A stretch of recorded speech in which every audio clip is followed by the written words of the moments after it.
வணக்கம் நண்பர்களே, crime patrol alert இன்றைய எபிசோடுக்கு உங்களை வரவேற்பது நான் அனுப் சோனி. வாங்க நிகழ்ச்சிக்குள்ள போகலாம். ஒவ்வொரு நாளும் போலீஸ் வித்தியாசமான குற்றங்களை அவங்க ஹேண்டில் பண்ணிட்டு வந்துட்டு இருக்காங்க. கொலை, திருட்டு, கொள்ளையடிக்கிறது, அப்புறம் ரேப், அவங்க இந்த மாதிரி ஏகப்பட்ட கேஸுகளை ஹேண்டில் பண்றாங்க. இன்னைக்கு நம்ம பார்க்க போறதும் அதே மாதிரி தான். அந்த சம்பவம் ரொம்ப தீவிரமான, ரொம்ப கொடூரமான விஷயமா இருந்துச்சு. மனுஷங்க ஒருத்தர் மேல எவ்வளவு நம்பிக்கை வச்சிருக்காருன்னு பாருங்க.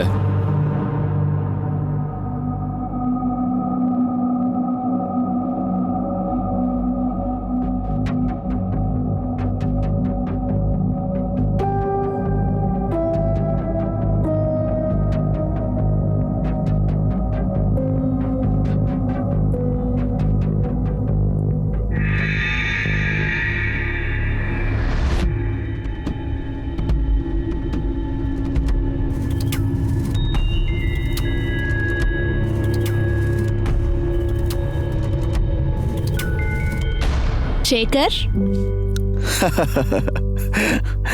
நீ எப்பயுமே சரியா என்ன கண்டுபிடிச்சது. எப்படி? உன்னோட பெர்ஃப்யூம் தான்.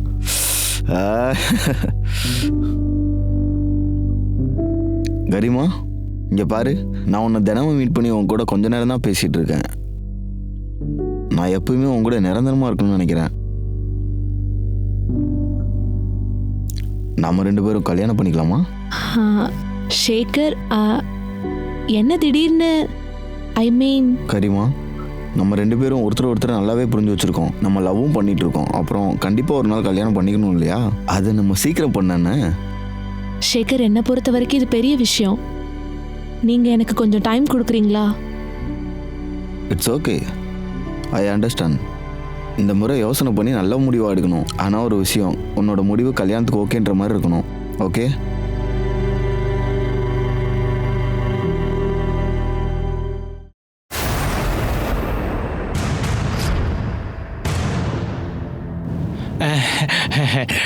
ஜின்டோ, என் துப்பட்டாவை விடு. ஒரு பொண்ணோட துப்பட்டாவை எதுக்கு பிடிச்சி இழுக்கிற?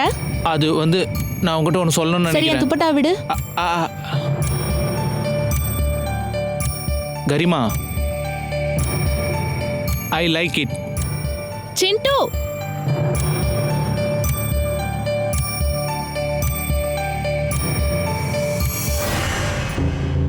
இந்த கேஸை கோர்ட்டுக்கு கொண்டு போனால் தான் உனக்கு புத்தி வரும். நான் காமெடி பண்ணுறேன்னு நினைக்கிறாங்க. என்னங்க ஆச்சு? சித்தார்த்துக்கும் சீமாவுக்கும் நம்ம கடையை வாடகை கொடுத்துட்டு பெரிய தப்பு பண்ணிட்டோமா. அவங்க நம்ம கடையை காலி பண்ண மாட்டேன்னு சொல்லிட்டு இருக்காங்க. கத்தியை காட்டி என்னை மிரட்டுறாங்க. என்ன? அம்மா, அப்பா, ஒரு ஒரு குட் நியூஸ் பா. என்னம்மா? சேகர் என்ன கல்யாணம் பண்ணிக்கிறதா சொல்றாரு. நீ அதுக்கு சரின்னு சொல்லிட்டியா? நான் ஓகே சொல்லலப்பா. நான் கண்டிப்பா அவரை தான் கல்யாணம் பண்ணிப்பேன்ப்பா. கரிமா, அவனை விட உனக்கு ஒரு நல்ல பையன் கிடைப்பாமா? இல்லப்பா, நான் சேகரை தான் கல்யாணம் பண்ணிக்க போறேன். நான் முடிவும் பண்ணிட்டேன்.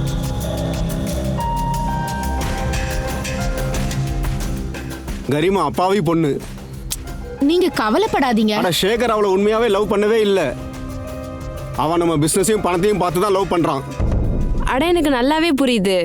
அவங்க பணக்காரங்களா இருந்தா நமக்கு என்ன? அவங்களுக்குள்ள ஒரு நல்ல மனசு இருக்கான்னு தான் பார்க்கணும். அப்புறம் பணம் எப்பயுமே ஒரு மனுஷனுக்கு நிம்மதியை தராது. எப்பயுமே நம்ம ஒருத்தருக்கு உண்மையான அன்பையும் பாசத்தையும் காட்டினா மட்டும் போதும். சரி, என்னோட அப்பா வீட்டுக்கு வந்துட்டாங்க. நான் இப்போ போய் அவருக்கு நைட்டுக்கு தேவையானதை சமைச்சு வைக்கணும். டாக்டர் சொன்னபடி தான் சமைச்சு கொடுக்கணும். பாய்.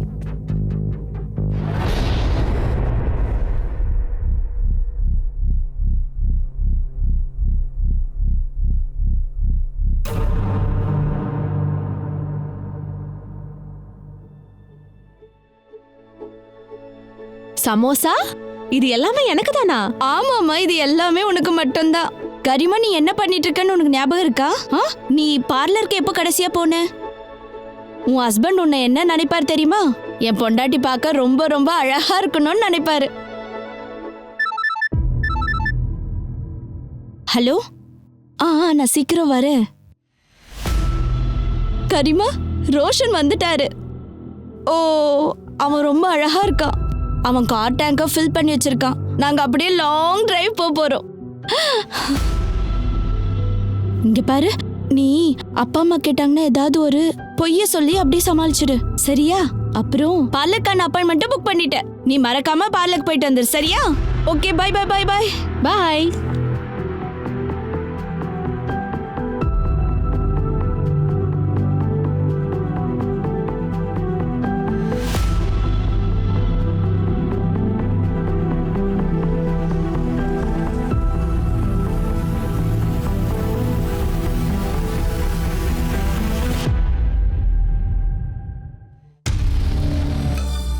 டி அங்கே பாடுறா, வா நம்ம அங்கே போகலாம், வாடா. ஆண்டி ஆண்டி இது எங்ககிட்ட கொடுங்க, நான் உங்களுக்கு ஹெல்ப் பண்ணுறேன், கொடுங்க. உங்க உதவி எனக்கு தேவையில்லை. அட ஆண்டி, ஏன் இப்படிலாம் சொல்கிறீங்க? நீங்கள் ரொம்ப அழகாக இருக்கீங்க. நீங்க ரொம்ப டயர்டா இருக்கீங்க. அது மட்டும் இல்லாம உங்க மேல வேர்வையா இருக்கு. நான் தொடச்சு விடுறேன். அட ஆண்டி என்ன பண்ணுறீங்க? ஆண்டி நாங்கள் எல்லாரும் உங்களோட ஃபேன்ஸு. இங்கே பாருங்க, உங்கள் ஹஸ்பண்ட் எதுக்குமே லாக்கிலன்னு எங்களுக்கு தெரியும். நாங்கள் இருக்கோம்ல, நாம ஃப்ரெண்ட்ஸ் ஆயிடலாம். அதுக்கப்புறம் நம்ம எல்லாரும் ஒன்றா சேர்ந்து என்ஜாய் பண்ணலாம் ஆண்டி. டேய், உங்களுக்கு வெக்கமா இல்ல? உங்க வயசுல எனக்கு 2 பொண்ணுங்க இருக்காங்க. அட நல்ல விஷயமா இருக்கு. ரொம்ப சந்தோஷம் ஆண்டி. நாங்க 3 பேரும் உங்க 2 பொண்ணு கூட ஃப்ரெண்ட்ஸ் ஆயிடுறோம். அதுக்கப்புறம் எந்த பிரச்சனையும் இல்லைல்ல. பொறம்போக்கு, நீ மறுபடியும் இந்த மாதிரி பேசின உன்னை நானே கொன்னு புதைச்சிடுவேன், புரியுதா?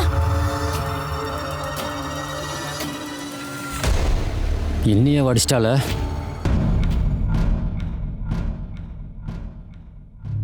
இதோ உன்னோட ஸ்டாண்டு.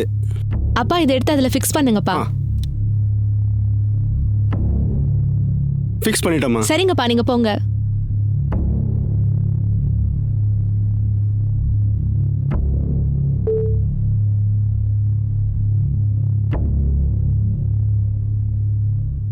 எல்லாருமே அவங்க லைஃப்ல நடந்த தப்புகளை மறந்து அவங்க எல்லாருமே தங்களோட வாழ்க்கையில அவங்களுக்குன்னு ஒரு முக்கியமான இடத்தை அடையிறாங்க.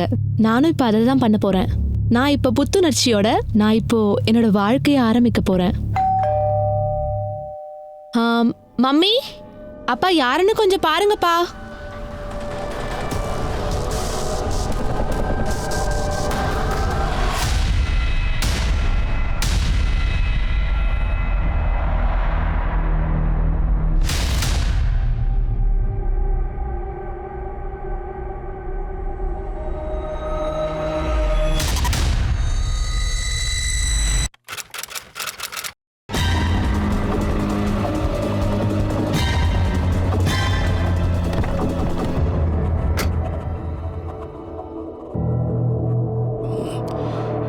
எல்லாரையும் கொடூரமாக கொண்டு இருக்காங்க சார். இவர் அவங்களோட தாத்தா மிலின் சைனி. இன்னைக்கு காலையில் தான் ஊர்லேருந்து வந்திருக்காரு. இவர் தான் முதல்ல பார்த்துருக்காரு.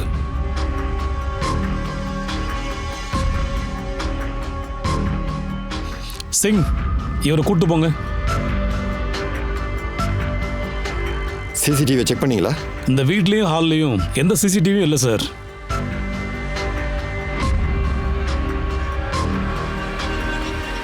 இந்த ரத்தக்கரையை பார்க்கும்போது சுமார் 10லேருந்து 12 மணி நேரத்துக்கு முன்னாடி கொலை பண்ணியிருக்கணும்.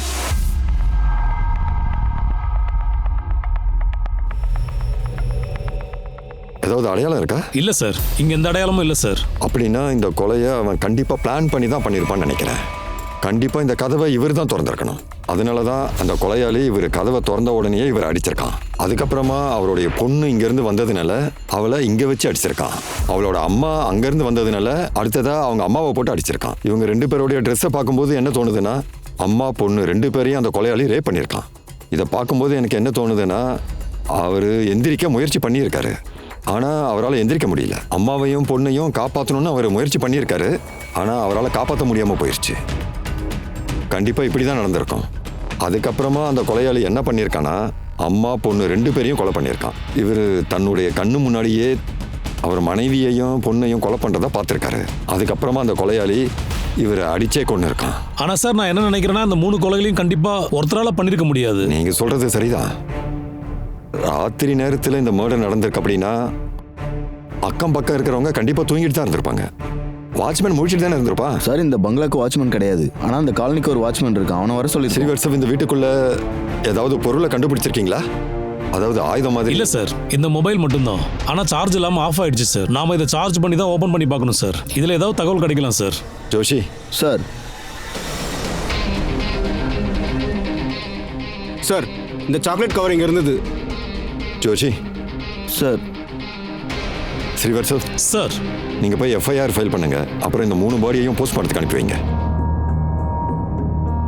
சார், இவர் தான் அந்த வாட்ச்மேன்.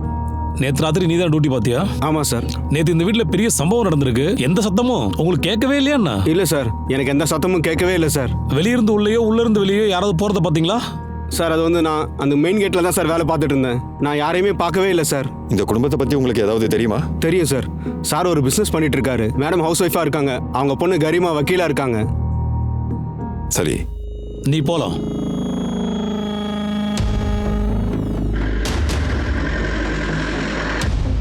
கரிமா கரிமா கரிமா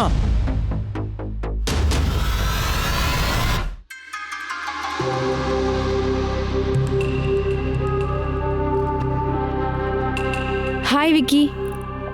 ரஜியா, என்னை எதுக்கு அவசரமாக பார்க்கணும்னு சொன்னேன்? விக்கி, என்னோட பேர் லிஸ்ட்ல வந்திருக்கு. அட, இது ரொம்ப சந்தோஷமான விஷயமாச்சே. ஆனால் இதுக்காக எதுக்கு டென்ஷனாக இருக்க? ஆனால் அந்த காலேஜில் இப்போ வரைக்கும் எனக்கு அட்மிஷன் கிடைக்கல. மேனேஜ்மெண்ட் பணத்தை வாங்கிட்டு மார்க் கம்மியாக வாங்கின எல்லாரையும் சேர்த்துட்டு இருக்காங்க. உனக்கு அவங்க தெரிஞ்சவங்க தானே? ப்ளீஸ் எனக்காக ஹெல்ப் பண்ணு. சரி, நான் உனக்காக முயற்சி பண்ணி பார்க்குறேன். Okay, thank you so much. You are my truly best friend.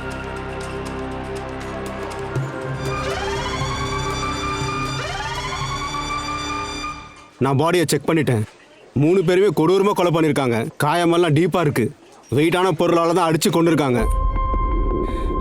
இப்போதைக்கு நான் அந்த பாடியை செக் பண்ண வரைக்கும் அந்த 2 லேடிஸுமே ரொம்ப கொடூரமாக ரேப் பண்ணியிருக்காங்க. நான் போஸ்ட்மார்ட்டம் பண்ணதுக்கு அப்புறமா மற்ற டீட்டெயில்ஸ்லாம் உங்களுக்கு இன்ஃபார்ம் பண்ணுறேன். நீங்கள் கொஞ்ச நேரம் வெயிட் பண்ணுங்கள். கரிமா தாத்தா,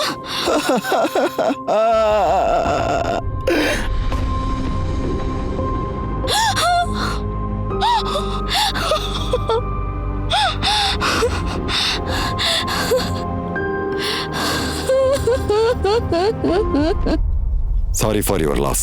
இவங்களை யார் கொலை பண்ணியிருப்பாங்கன்னு ஏதாவது தெரியுமா? அதாவது இந்த குடும்பத்துக்கு யாராவது எதிரிங்க இருக்காங்களா என்ன? இல்லை சார், என்னோட மாமனாரும் மாமியாரும் ரொம்ப நல்லவங்க. நான் என்ன சொல்ல வரேன்னா, அவங்க வேலையை மட்டும்தான் பண்ணிட்டு இருந்தாங்க. எல்லார்ட்டையும் நல்லா பழகுனாங்க. ஷிராக் அப்புறம் கரிமாவோட பிஸ்னஸில் யாராவது எதிரிங்க இருக்காங்களா என்ன? சார், எங்கள் பிஸ்னஸை பற்றி நாங்கள் எப்போவுமே அதிகமாக பேசினது கிடையாது சார். சார், சரியாவுக்கு ஏதாவது தெரிஞ்சிருக்கலாம். சார், அம்மா பொண்ணு 2 பேரையுமே அவங்க கொடூரமாக கற்பழிச்சிருக்காங்க சார். அதுக்கப்புறமா அவங்களை கொண்டு இருக்காங்க. இந்த கொலை பண்ண கொலையாளி அவங்க 2 பேரையும் வெறுக்கிறதுக்கான வாய்ப்பு இருக்கு சார். அதனால தான் அவங்க 2 பேரையுமே அவங்க கொண்டு இருக்கான். சார், தொழில் காரணமாக கூட அவங்களை கொண்டு இருக்கலாம். இந்த 2 ஆப்ஷன்லையுமே நம்ம விசாரிக்கலாம். ஆமாம் சார், நான் தான் சிராக் சாருக்கு மேனேஜராக இருக்கேன். ஐ மீன் இருந்தேன். சிராக் சைனி சாருக்கு யாராவது எதிரிங்க இருக்காங்களா? இல்லை யாராவது மிரட்டினாங்களா என்ன? உங்களுக்கு யாராவது தெரியுமா? ஆமாம் சார், அவர் தன்னோட இடத்த சித்தார்த் அப்புறம் சீமாக்கு லீஸ்க்கு கொடுத்துருந்தாங்க. அவங்க அங்கே ஸ்டுடியோ நடத்திட்டு இருந்தாங்க. லீஸ் முடிஞ்சக்கப்புறமும் அவங்க ஸ்டுடியோ நடத்திட்டு இருந்தாங்க. இது சம்மந்தமாக ஷிராக் சாருக்கும் சித்தார்த்துக்கும் அடிக்கடி சண்டை நடந்துட்டு இருந்தது. சித்தார்த் அவரை ரொம்பவே மிரட்டினாரு சார். அதனால ஷிராக் சார் கோர்ட்டுக்கு போகலான்னு முடிவு பண்ணாங்க. இங்க பாருங்க சித்தார்த், இந்த இடத்துக்கான லீஸ் எப்பவோ முடிஞ்சிடுச்சு. அப்படி இருந்தும் நீங்க ஏன் இந்த இடத்த காலி பண்ணாம இருக்கீங்க? அது மட்டும் இல்லாம நீங்க அவரை மிரட்டிருக்கீங்க. ஏன்? இல்லை சார், அப்படிலாம் எதுவும் இல்லை சார். எனக்கு அவளுக்கு எந்த விதமான வாக்குவாதமும் வந்ததில்லை சார். அவர் இந்த லீஸை கண்டினியூ பண்ணணும்னு சொன்னார். இதை பற்றி நாங்கள் 2 பேரும் ஏற்கனவே டிஸ்கஸ் பண்ணோம். இதுக்கான ஆதாரம் உங்ககிட்ட இருக்கா என்ன? சார், அவர் இப்போ உயிரோடு இல்லை. அப்புறம் எப்படி சார் ஆதாரம் கிடைக்கும்? தேங்க்யூ. எங்கள் சண்டையை பற்றி நீ சொல்லாதது நல்லதாக போச்சு. ஒருவேளை நீ சொல்லியிருந்தா நீயும் மேலே போயிருப்ப. இன்வெஸ்டிகேஷன் பண்ணிட்டு தான் இருக்கோம். சீக்கிரமாகவே நாங்கள் குற்றவாளியை பிடிச்சிருவோம். இந்த சம்பவத்தை பற்றி உங்களுக்கு தெரிஞ்ச விஷயங்கள் எங்ககிட்ட சொல்கிறீங்களா? நேத்து எங்க அம்மா எனக்கு ஃபோன் பண்ணாங்க. அம்மா டென்ஷனா இருந்தாங்க. சரிக்கா, நான் வீட்டுக்கு வரும்போது 3-4 பசங்க சேர்ந்து என்ன கேலி பண்ணாங்கம்மா. அவங்க என்கிட்ட மோசமா நடந்துக்கிட்டாங்க. என்ன? யார் அந்த 3 பேரு? தெரியாதுமா.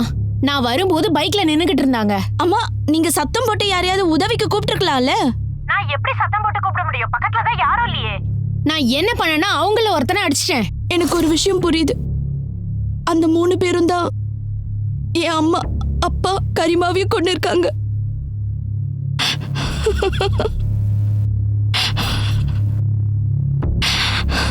அந்த 3 பேர் யாருன்னு போய் விசாரிங்க.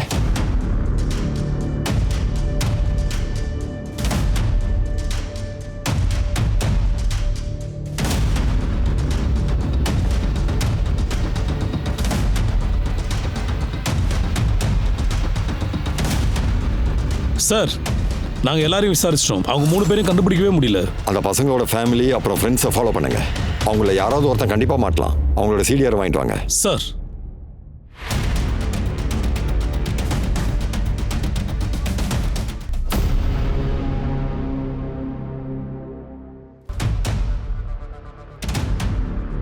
ஒரு நிமிஷம் நில்லு.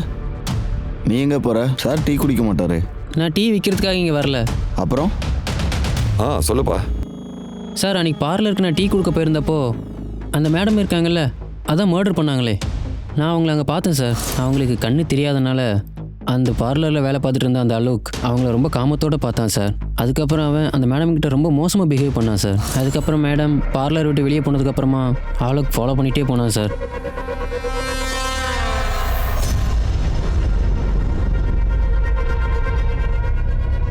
வாங்க சார், என்ன விஷயம்? கரிமாவை ஃபாலோ பண்ணிட்டு போனியா? இல்லை சார். கரிமா பார்லர்லேருந்து போனதுக்கப்புறமா நீ ஃபாலோ பண்ணிட்டு போயிருக்க. எங்ககிட்ட அதுக்கான எவிடன்ஸ் இருக்கு சார். அவங்க சாவி விட்டுட்டு போயிட்டாங்க சார். அதை கொடுக்க தான் நான் போனேன் சார். சாவி கொடுக்க 1 மணி நேரமா என்ன? அவங்கள ஃபாலோ பண்ணி அவங்க வீட்டுக்கு போயிருக்கு. அப்புறம் என்ன பண்ண? சார், நான் உங்களோட சாவியை கொடுத்துட்டு நான் வீட்டுக்கு வந்துட்டேன் சார். அது மட்டும் இல்லாமல் கரிமாவை நான் எதுக்கு ஃபாலோ பண்ணோம்? அது ஏன்னா ராத்திரி அவங்க வீட்டுக்கு போய் அவங்கள ரேப் பண்ணி கொன்னு இருக்க. சார் இல்லை சார், நான் அவங்க வீட்டுக்கு போகவே இல்லை. இவன் போய் சொல்றான். இவனை கூட்டிட்டு வாங்க. இவனுடைய டிஎன்ஏவை டெஸ்ட்டுக்கு அனுப்புங்க. வாடா வாடா. சார் உங்களை பார்க்க தான் வெயிட் பண்ணிட்டு இருக்காங்க. அட சாரிகா, நீங்களா? உட்காருங்க ப்ளீஸ் ப்ளீஸ். சொல்லுங்க சார், நான் உங்ககிட்ட கொஞ்சம் பேசணும் ப்ளீஸ்.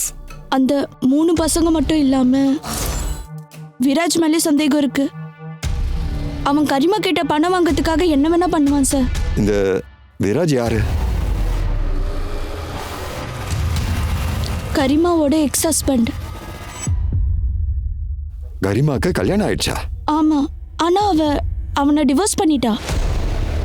அன்ஃபார்ச்சுனேட்லி விராஜை கல்யாணம் பண்ணி அவ தப்பு பண்ணிட்டா.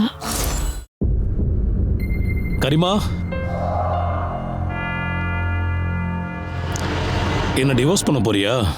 என்ன டிவோர்ஸ் பண்ற அளவுக்கு உனக்கு தைரியம் எங்க இருந்து வந்துச்சு? விராஜ், ஏய், பேசாம இரு. இவன் என் பொண்டாட்டி. நீ ஒரு பொண்டாட்டி மாதிரி நடந்துக்கணும். நீ உன் லிமிட்ல இருக்கணும். நான் சொல்றது உனக்கு புரியுதுல்ல? நான் சொல்றபடி கேட்கலனா உன் முகத்தை 2ஆ பொளந்துருவேன். டிவோர்ஸ் ஆனதுக்கு அப்புறமா அவன் எல்லாத்தையும் இழந்துட்டான் சார். அதுக்கப்புறம் தான் கரிமாவை வெறுக்க ஆரம்பிச்சான். விராஜ் ரொம்ப ரொம்ப மோசமான ஆளு சார். எனக்கு என்ன தோணுதுன்னா எங்க அம்மாவையும் கரிமாவையும் கொண்டு இருப்பான்னு நினைக்கிறேன். சார், விராஜ் கிட்ட பேசிட்டோம் சார். அவர் நாளைக்கு வராராம். இன்னைக்கு என்ன ஆச்சு சார்? அவர் பக்கத்தில் இருக்கிற செஷன்ஸ் கோர்ட்டில் அட்வொகேட்டாக இருக்கார் சார். இன்னைக்கு பிஸி, நாளைக்கு வராராம். சார். கரிமாவோட மொபைல்லேருந்து டேட்டாவை ரெக்கார்ட் பண்ணியாச்சு.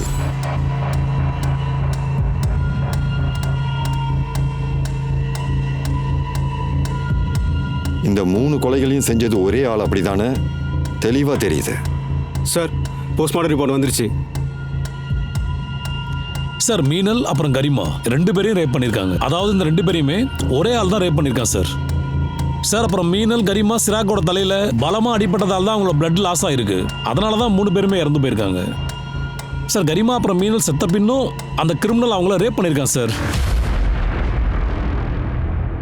ஷிட். மோதி, இந்த குற்றவாளிக்கு ஒரு நோய் வந்திருக்கு அப்படின்னு நான் நினைக்கிறேன். அந்த நோய்க்கு பேர் என்னன்னா நைக்ரோஃபேலியா. என்னோட சர்வீஸில் நான் முதல் தடவையா இந்த மாதிரி நோய்வாய்ப்பட்ட ஒரு குற்றவாளி ஹேண்டில் பண்ண போறேன். இதுக்கு முன்னாடி இதே மாதிரி குற்றத்தை அவன் பண்ணியிருப்பான்னு தான் நினைக்கிறேன். ஏன்னா இவனை மாதிரி ஆளுங்க ஒரே தப்போட நிறுத்திக்க மாட்டாங்க. அதுக்கப்புறம் அவங்களுக்கு இதுவே பழக்கமாயிடும். இதுக்கப்புறம் அவன் இன்னொரு தப்பை பண்றதுக்கு முன்னாடி நம்ம அவனை பிடிச்சாகணும். நீங்க அக்கம் பக்கம் இருக்கிற விபச்சார விடுதியில போய் பாருங்க. அப்புறம் மார்ச்சரி, இந்த இடங்கள்ல போய் செக் பண்ணுங்க. இந்த மாதிரி குற்றவாளிங்க கண்டிப்பா இந்த மாதிரி இடத்துல தான் இருப்பாங்க. அங்க நமக்கு ஒரு க்ளூ கிடைக்க வாய்ப்பு இருக்குன்னு தோணுது. அந்த கொலையாளி மனநலம் பாதிக்கப்பட்டவன்னு தெரிஞ்சப்போ போலீஸ் ரொம்பவே அதிர்ச்சியானாங்க. அந்த மாதிரி குற்றவாளிகளை நம்ம சீக்கிரமே பிடிக்கணும். இதுக்கப்புறம் நம்ம வெயிட் பண்ணவே கூடாது. இது ஒரு கேஸ் சம்மந்தப்பட்ட விஷயம் கிடையாது. ஏன்னா எப்போ வேணா குற்றவாளி தன்னோட ஆசையை நிறைவேற்றுறதுக்காக மறுபடியும் ஒரு கொலையை பண்ணுறதுக்கு வாய்ப்பு ரொம்ப ரொம்ப அதிகமாகவே இருக்கு.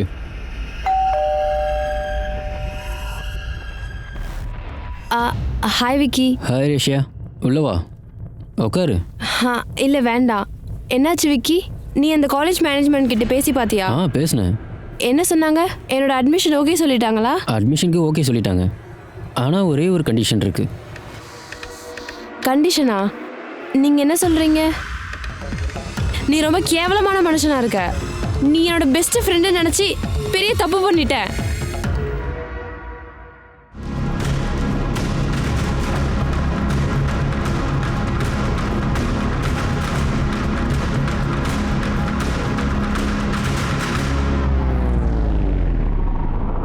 வந்து உக்காரு.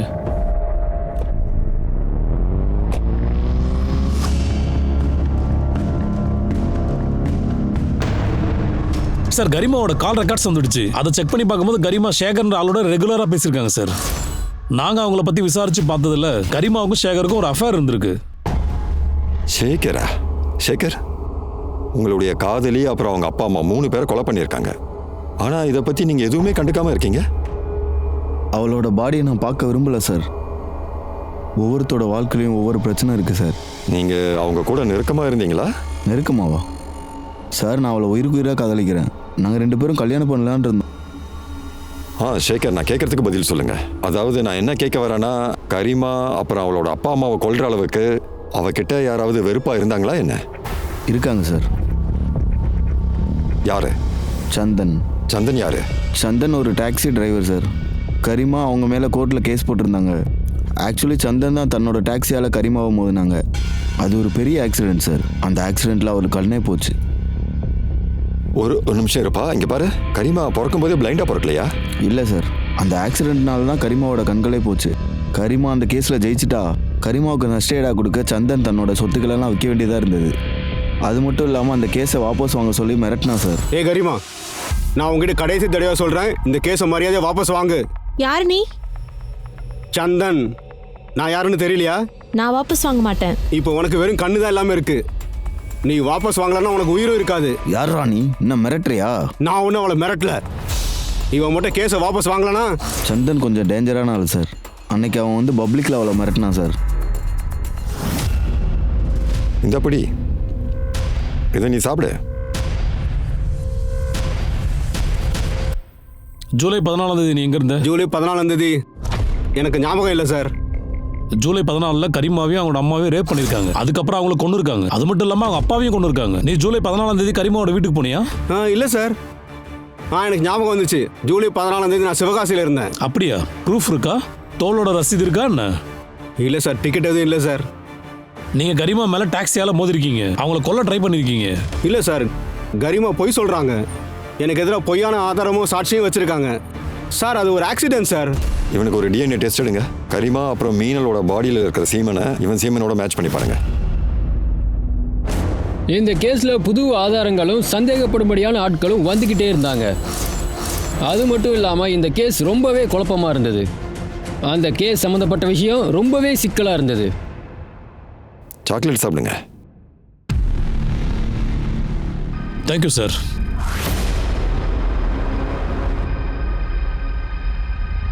கரிமாக்கும் உங்களுக்கும் இடையில இருந்த ரிலேஷன்ஷிப் எப்படி இருந்தது? சார், கல்யாணத்துக்கு அப்புறமா நாங்கள் 2 பேரும் ரொம்ப சந்தோஷமா தான் இருந்தோம்.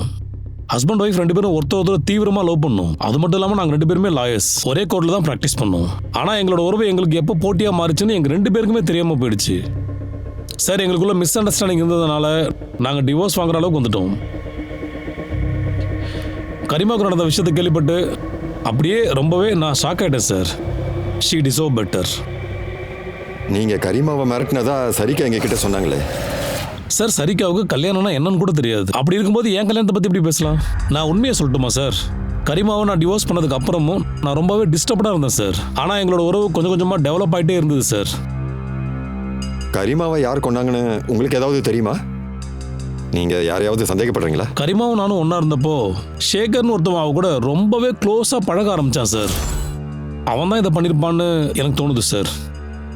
வேற யாரையாவது சந்தேகப்படுறீங்களா? இல்லை சார், வேற யார் மேலேயும் எனக்கு சந்தேகம் இல்லை sir. Thanks for your time.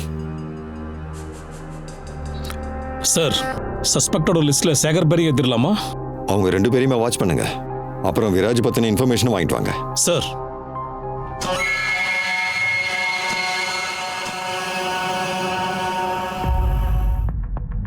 Sir, உங்ககிட்ட ஒரு முக்கியமான விஷயம் பேசணும் சார்.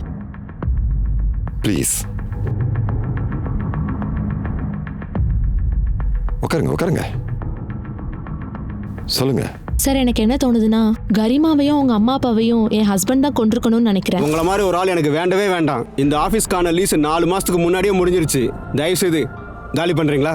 நான் இந்த இடத்த காலி பண்ணவே மாட்டேன். உங்களால முடிஞ்சதை பார்த்துக்கோங்க. அப்படின்னா என் பொண்ணு லாயரு, கோர்ட்ல உன் மேல கேஸ் போட்டுரும், புரியுதா? ஏய், கோர்ட்டுக்கு போயிடுவேன்னு மிரட்டுறியா? நீ மட்டும் என்னை கோவப்படுத்தினு வச்சுக்கோ, குடும்பத்தில் இருக்கிற எல்லாத்தையும் நான் கொண்டுருவேன். சார், என் வீட்டுக்காரர் என்னையே மிரட்டி வச்சிருக்காரு. சண்டை நடந்ததை பத்தி போலீஸ் கிட்ட சொல்லக்கூடாதுன்னு நான் சொல்லியிருந்தா என்னையும் கொண்டிருப்பாரு.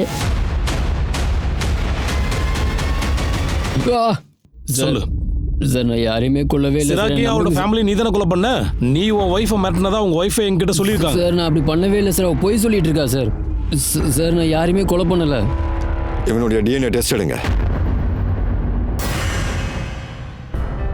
நம்ம வாழ்க்கையில கனவு அப்படின்றது ரொம்ப முக்கியம். நம்ம கனவுகளை நம்ம லட்சியமா நினைக்கணும். நம்மளோட டார்கெட்டை அடையிறதுக்காக நம்ம ஹார்ட் ஒர்க் பண்ணணும். சுருக்கமா சொல்லணும்னா கனவுகள் நம்மள ஒரு நல்ல மனுஷனாக்குது. நம்மளோட பேரண்ட்ஸ் நமக்கு எப்படி ரொம்ப நெருக்கமா இருக்காங்களோ அதே மாதிரி எதிர்காலத்துல நம்மளோட கனவு தான் நமக்கு ரொம்ப நெருக்கமா இருக்கும்.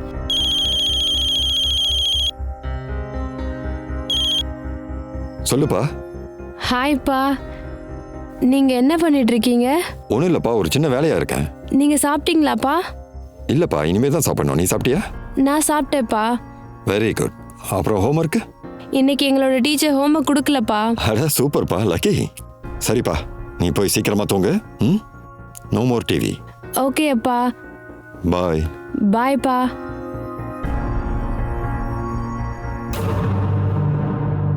சார் இவர் உங்களை பார்க்கணுமாமா? சார், என்னோட பையன் ரோஷன் நேற்றுலேருந்து வீட்டுக்கு வரவே இல்லை சார். அவனோட மொபைல் சுவிட்ச் ஆஃப்னு வருது.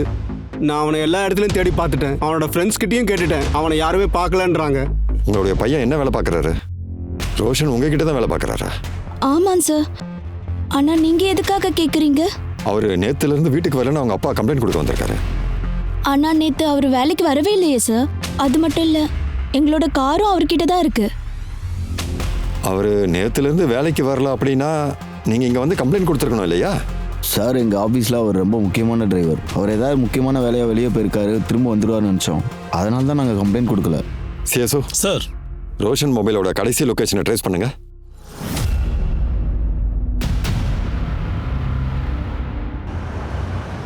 ஜெய்கின் சார். ஜெயின். ரோஷனோட மொபைல் லொகேஷனை ட்ராக் பண்ணிட்டோம் சார்.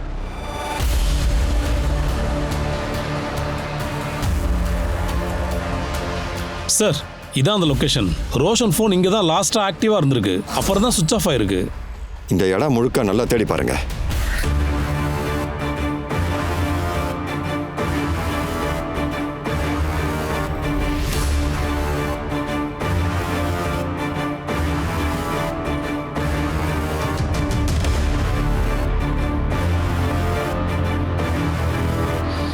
சார், இந்த மொபைலை பாருங்க. நம்ம கரெக்டான லொகேஷன் தான் வந்திருக்கோம். இது ரோஷனோட மொபைலா இருக்க வாய்ப்பு இருக்கு. சரி, ஓகே, இது ரோஷனோட மொபைலா இருக்கலாம். ஆனா அவர் எங்க? ஒருவேளை அவர் இல்லைன்னா அவருடைய செருப்பு, ஷூஸ், பெல்ட் இல்ல வேற ஏதாவது இங்க இருக்கான்னு செக் பண்ணுங்க.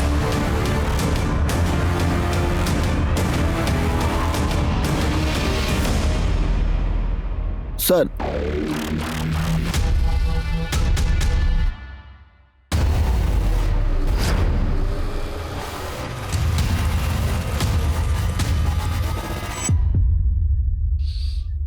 இங்க பாருங்க சார், பாடியோட இன்னொரு பார்ட்ஸ். ரோட்டோட இடது பக்கமா பாடியோட எல்லா பார்ட்ஸும் கிடக்குது. ஒவ்வொரு 500 மீட்டர் தள்ளி ஒவ்வொரு பார்ட்ஸா போட்டிருக்காங்கன்னா, அது மட்டும் இல்லாம பாடி பார்ட்ஸ் பக்கத்துல டயர் மார்க்கும் இருக்கு.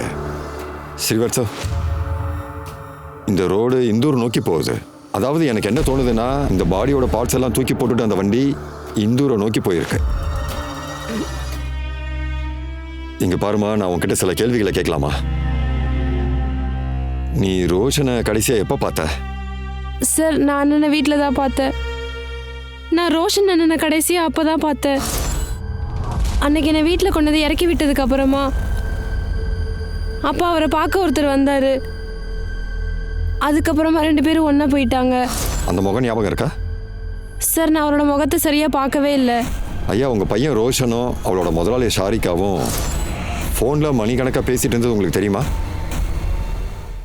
சார் இவங்க 2 பேர் காதலிச்சது எனக்கு முன்னாடியே தெரியும் சார். அதை பற்றி எனக்கு எந்த விதமான கவலையும் இல்லை சார். எங்களோட கார் ரோஷன்கிட்ட இருந்தது. ஒருவேளை அந்த காரை திருடுறதுக்காக கொலை பண்ணியிருக்கலாம். சரிக்கா மேடம், நான் உங்ககிட்ட சில கேள்விகள் கேட்கணும். சார் என் ஒய்ஃபோட எக்ஸ்லவர் இறந்துட்டான்னு இப்போ தான் தெரிய வந்திருக்கு. இவ அதிர்ச்சியில் இருக்கா. இவளை தனியாக வர்றது தான் நல்லது. சார், எனக்கு ஏதோ தப்பா தோணுது.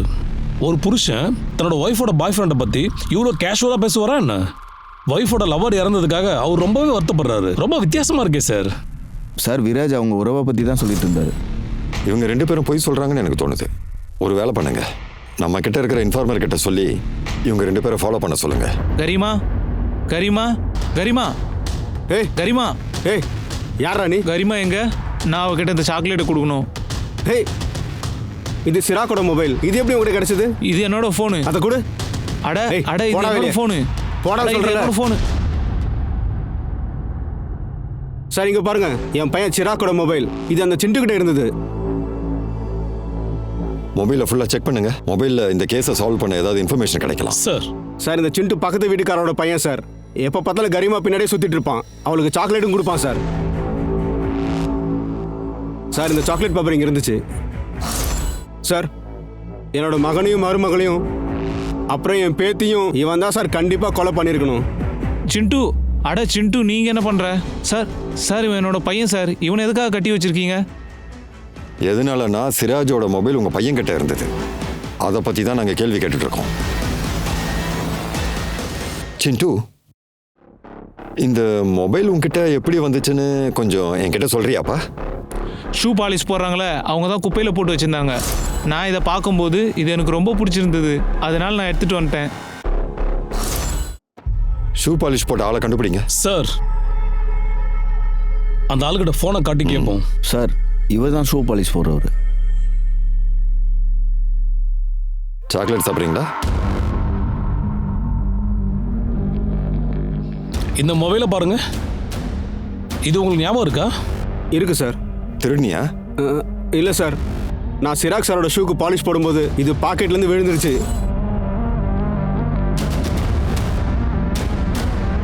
நான் ரொம்பவே பேராசைப்பட்டு அந்த ஃபோனை என் துணியால் மூடினேன். அவர் அங்கேருந்து போனதுக்கப்புறமா நான் அந்த ஃபோனை எடுத்து யூஸ் பண்ணலான்னு நினச்சேன். ஆனால் அந்த ஃபோன் ஒர்க் ஆகல. அதனால் நான் தூக்கி போட்டுட்டேன்.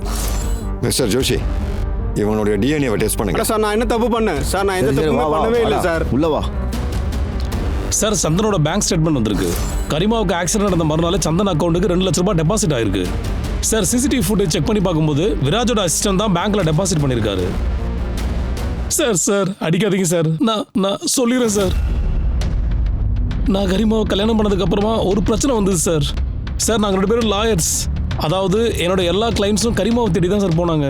என்னோட கரியரும் ரெப்யூட்டேஷனும் ரொம்பவே ஸ்பாயில் ஆயிடுச்சு. நான் கரிமாவோட சப்போர்ட்ல வாழறதுக்கு பதிலாக அவளை நான் டிவோர்ஸ் பண்ணணும்னு நினைச்சேன். ஆனால் நான் நினச்சதை விட உள்டாவா கரிமா என் மேலே கேஸ் போட்டா சார். அதுக்கப்புறம் நான் என்ன பண்ணேன்னா கரிமா கிட்ட கொஞ்சம் வெளில போயிட்டு வரலான்னு சொன்னேன். அப்போ நான் சந்தனுக்கு பணத்தை கொடுத்து நான் அவங்ககிட்ட என்ன சொன்னேன்னா அவளை ஆக்சிடென்ட் பண்ணி கொல்ல சொன்னேன். சார் சந்தன் ஆக்சிடென்ட்டை பண்ணாரு, ஆனால் கரிமா தப்பிச்சிட்டா. அந்த ஆக்சிடென்ட்ல கரிமாவோட பார்வை போயிடுச்சு. சார் நான் என்ன சொல்ல வரேன்னா கரிமா வீட்டில் கரிமா அப்புறம் அவங்க அப்பா அம்மாவை கொன்னதுக்கு காரணம் சத்தியமாக நான் கிடையாது சார். உண்மையை தான் சொல்கிறேன். நான் எதுவுமே பண்ணலை சார். அந்த பாடி பார்ட்ஸ் ரோஷனோட தான்.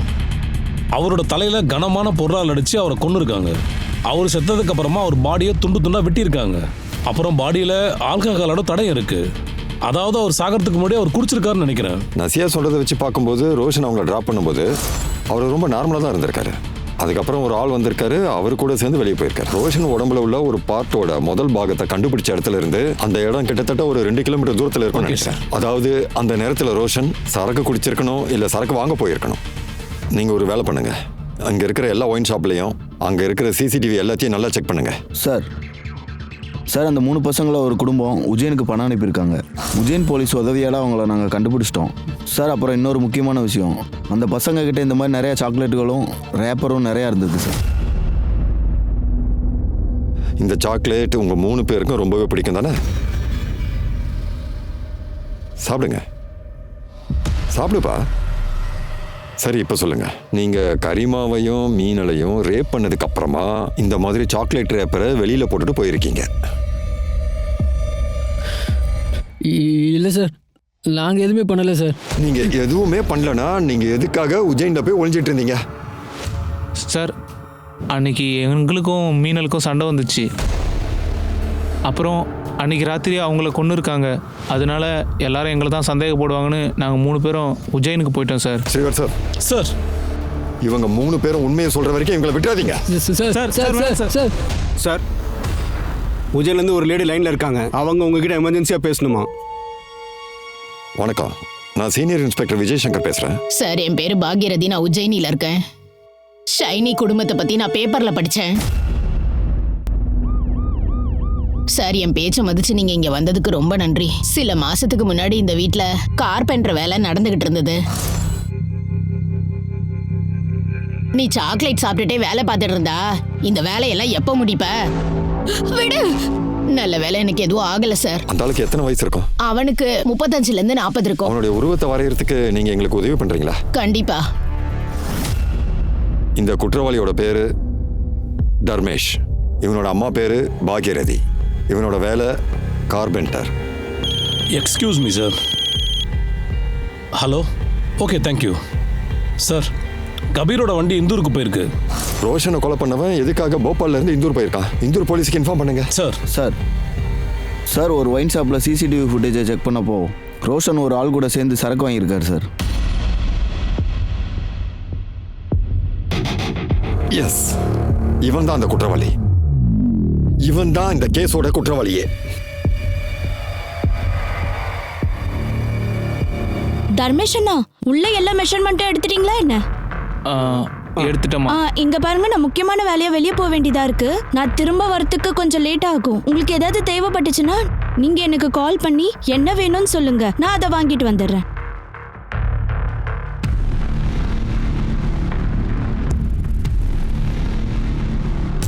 சார் இவன் தான் சார்.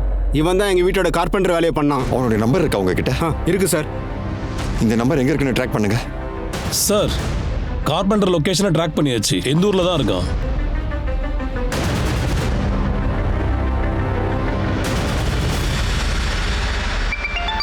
ஹலோ மேடம், அலமாரியோட லாக்க மேலே வைக்கணுமா இல்லை சென்டரில்? இங்க பாருங்க, நான் வண்டி ஓட்டிட்டு இருக்க ஒரு 10 நிமிஷத்துல வீட்டுக்கு வந்துடுவேன். நான் வீட்டுக்கு வந்ததும் சொல்றேன், சரியா? சரிங்க மேடம், வெயிட் பண்ணுறேன். ஹலோ சார், அங்கே இருக்கிற வீடுகளில் மேக்ஸிமம் செக் பண்ணி பார்த்துட்டோம் சார். இன்னும் 2 வீடு தான் பாக்கி இருக்கு. அந்த வீட்டோட லொகேஷன் எனக்கு அனுப்புங்க.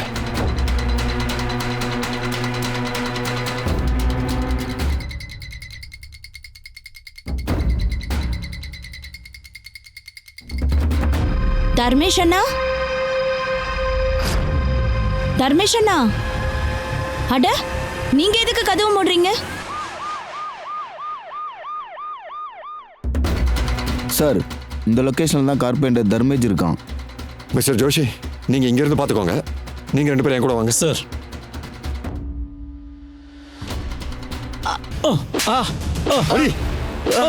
சார் சார், நான் எதுவுமே பண்ணல சார். நான் எதுவுமே பண்ணல சார். நில்லு நில்லு. ஓடாத நில்லு. ஓடாத. ஹேய்.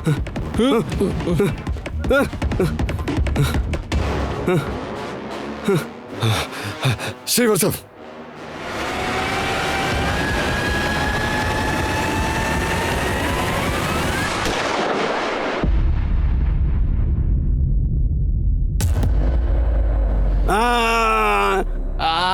சார் நான் சொல்லிடுறேன் சார். சார் நான் சொல்லிடுறேன். நான் கரிமாவோட வீட்டில் கார்பெண்டர் வேலை பார்க்கும்போது அவன் மேலே எனக்கு ஆசை வந்துருச்சு சார். அவங்கள கொன்னதுக்கு அப்புறம் என்ன பண்ண? அவங்கள கொன்னதுக்கு அப்புறமா நான் லவ் பண்ணேன். உங்களுக்கு ஒரு விஷயம் தெரியுமா சார்? எனக்கு பொண்ணுங்களோட பணம் ரொம்பவே பிடிக்கும். நான் அவங்கள ரேப் பண்ணும்போது அவங்க கத்தி சத்தம் போடுவாங்க. ஆனால் ஒரு பணத்தை ரேப் பண்ண வேண்டிய அவசியம் கொஞ்சம் கூட இல்லை சார். உன்ன மாதிரி ஒரு மோசமான குற்றவாளியை நான் இது வரைக்கும் பார்த்ததே இல்லை. ரோஷனியை நீ தானே கொன்ன? இல்லை சார். ஆமாம் சார், நான் தான் அவனை கொன்னேன் சார். அது வந்து நான் தான் சார் அவனை கொன்னேன். ஏன்னா ரோஷனோட மொபைலில் ஷரிகாவோட ஃபோட்டோவை பார்த்தேன்.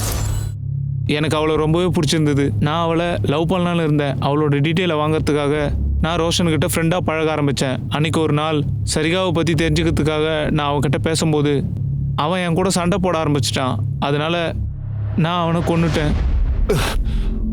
உன்ன மாதிரி ஒரு குற்றவாளிக்கு சாதாரண தண்டனைலாம் போதாது.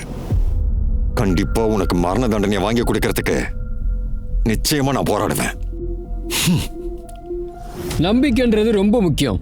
ஆனா குருட்டுத்தனமான நம்பிக்கையை யார் மேலேயும் வைக்காம இருந்தா அது உங்களுக்கு தான் ரொம்ப ரொம்ப நல்லதுன்னு நான் சொல்லுவேன். உங்க குடும்பத்தில் இருக்கிறவங்க இப்படிப்பட்ட கெட்டவங்களோட நோக்கம் என்னன்னு தெரிஞ்சு வச்சிருந்தா பல அப்பாவி மக்களோட உயிரை நிச்சயமா காப்பாத்திரலான்னு சொல்ல வரேன்.